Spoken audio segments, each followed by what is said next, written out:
नमस्कार, active news में आपका स्वागत है। आज आप सभी के सामने मैं इस वीडियो में बात कर रहा हूँ गार्गी पुरस्कार योजना की। मैंने ऑलरेडी गार्गी पुरस्कार के बारे में मैंने संक्षिप्त में पहले जानकारी दी भी थी, लेकिन काफ़ी स्टूडेंट का कमेंट भी आया था कि सर गार्गी पुरस्कार के बारे में हमें एक बार विस्तार से जानकारी दो, ताकि हमें पूरी गहराई से जानकारी दो, हमें पता चल सके और हम गार्गी पुरस्कार योजना का लाभ उठा सकें। क्योंकि उस वीडियो में मैंने संक्षिप्त में जानकारी दी तो काफ़ी लोगों को ध्यान नहीं था। तो आज के इस वीडियो के अंतर्गत मैं गार्गी पुरस्कार से संबंधित जितनी भी जानकारी है, 0 से लगाकर 100% जितनी भी सारी जानकारी, मैं सारी जानकारी आपके सामने उपलब्ध करवा रहा हूँ। आप इस मात्र 2 मिनट की वीडियो को जरूर देखें और आप नए हैं तो मेरे चैनल से ज़रूर जुड़े, ज़रूर मेरे चैनल को सब्सक्राइब करें, ताकि नेक्स्ट जो भी सरकार की योजना आएगी मैं सबसे पहले आप तक पहुँचाऊँगा, ताकि आप उन योजना का लाभ ले सको। मैं बात कर रहा हूँ आज गार्गी पुरस्कार के बारे में। गार्गी पुरस्कार योजना ये माध्यमिक शिक्षा विभाग के द्वारा संचालित की जा रही है और इस योजना के मैं आपको बताऊँ तो इस योजना का जो प्रारंभ है, शुरुआत है 1998 में की गई थी और कक्षा 10 की मैं आपको मुख्य बातें बता रहा हूँ, टाइम न गवाते हुए संक्षिप्त में आपको संपूर्ण जानकारी दे रहा हूँ। गार्गी पुरस्कार की योजना के बारे में मैं आपको बताऊँ तो कक्षा 10वीं की परीक्षा में 75% से ऊपर अंक प्राप्त करने वाली वे सभी छात्राएं जो वर्तमान में कक्षा 11 एवं 12 में नियमित रूप से अध्ययन कर रही है। मेरा मतलब ये है गार्गी पुरस्कार का, जिन भी लड़कियों ने कक्षा 10th क्लास के अंदर 75% से ऊपर अंक हासिल किए हैं और अब वर्तमान में वो कक्षा 11वीं में या फिर कक्षा 12वीं में पढ़ाई कर रही है, वे तमाम छात्राएं, उन तमाम छात्रों को सरकार के द्वारा गार्गी पुरस्कार योजना का गार्गी पुरस्कार दिया जाएगा। अब कैसे मिलेगा कैसे नहीं मिलेगा मैं आपको बताऊं। और इसकी जो नोडल एजेंसी है वो बालिका शिक्षा फाउंडेशन है। बालिका शिक्षा फाउंडेशन के द्वारा इनको गार्गी पुरस्कार दिया जाएगा।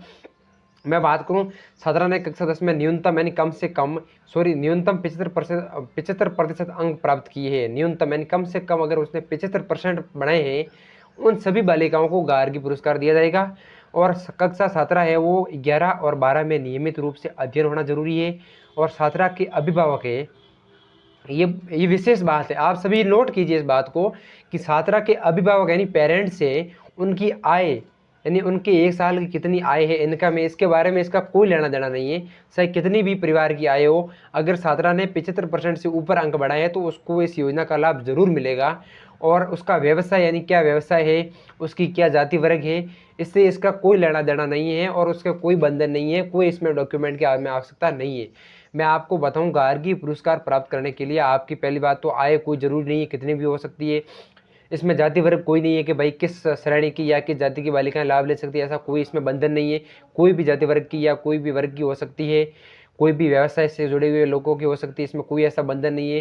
चाहे उसका पापा चाहे सरकारी नौकरी में हो तो भी चलेगा, ऐसा इसमें कोई सिस्टम नहीं है। मैं आपको बताऊं योजना में सुविधा किस प्रकार से मिलेगी, कितने पैसे मिलेंगे वो आपको संक्षिप्त में बताऊं। तो कक्षा 11 के अंतर्गत बालिकाओं को 3,000 रुपये की आर्थिक सहायता मिलेगी और कक्षा 12 यानी 12 के अंदर भी 3,000 रुपये की सहायता मिलेगी गार्गी पुरस्कार योजना के अंतर्गत। और उसमें ये प्रति वर्ष राशि है आपको बसंत पंचमी के दिन दी जाएगी। बसंत पंचमी के दिन जो समारोह आयोजित किया जाएगा, उसी समारोह के अंतर्गत सरकार के द्वारा गार्गी पुरस्कार योजना के अंतर्गत 3,000 रुपये की तो राशि दी जाएगी, प्लस इसके अलावा इनको सर्टिफिकेट दिया जाएगा और एक शील्ड से सम्मानित भी किया जाएगा। ये तमाम सारी जानकारी प्रतिवर्ष बसंत पंचमी को बच्चियों को सम्मानित किया जाएगा सरकार के द्वारा। मैं आपको इसमें और संक्षिप्त में जानकारी बताऊं तो इस योजना में आपका जो दस्तावेज है वो क्या क्या होना चाहिए, किस प्रकार होना चाहिए, उसके बारे में मैं आपको विस्तार से जानकारी बताऊं थोड़ी बहुत। तो जो लाभार्थी बालिका है उसका क्लास 10th में मार्कशीट के अंदर 75% के अंदर होना बहुत ज़रूरी है। फर्स्ट बात तो मार्कशीट होनी जरूरी 10th क्लास की। और सेकेंड स्टोर पर मैं आप बताऊँ तो कक्षा 11 व 12 में नियमित अध्ययनरत होना बहुत ज़रूरी है। छात्रा के अभिभावकों की आय व्यवसायिक आदि वर्ग का इसमें कोई बंधन भी नहीं है। और मैं आपको संक्षिप्त में बताऊं, आपके बैंक पासबुक की फ़ोटो कॉपी जरूरी है, जहाँ पर भी आपका अकाउंट है उसकी फ़ोटो कॉपी जरूरी है। आपका जन आधार नंबर व आधार नंबर होना जरूरी है इसमें। अगर आपके पास जन आधार नंबर और आधार नंबर है तो भी आप आवेदन कर सकते हो। ये तमाम मैंने आपको 4-5 डॉक्यूमेंट्स है, ये मैंने आपको बता दिया, जन आधार नंबर और आपकी जो 10th की मार्कशीट बोल्ड वाली, और जो भी आप नियमित रूप से 11 या 11th या 12th कक्षा पढ़ाई कर रहे हो, 4-5 जो मुख्य डॉक्यूमेंट मैंने आपको बताइए। आप ये डॉक्यूमेंट लेकर आप आराम से सरकार की ऑफिशियल वेबसाइट पर फॉर्म भर सकते हो। और इसकी योजना का लाभ वो कौन देगा मैं आपको बताऊँ, डीबीटी के द्वारा आपको इसका लाभ दिया जाएगा और डीबीटी के माध्यम से आप इसका भुगतान करके आपको सरकार के द्वारा संपूर्ण राशि दी जाएगी। आप आराम से इसमें रजिस्ट्रेशन करिए, और सरकार की इस प्रमुख योजना का लाभ उठाइए। आप सभी का बहुत बहुत धन्यवाद। अगर आपका कोई कमेंट हो तो मेरा डाउट में ज़रूर बताइए, कमेंट में तुरंत बताएं, ताकि जो भी आपका डाउट होगा मैं क्लियर करूँगा और संक्षिप्त में आपको उसकी जानकारी दूंगा। आप सभी का बहुत बहुत धन्यवाद है।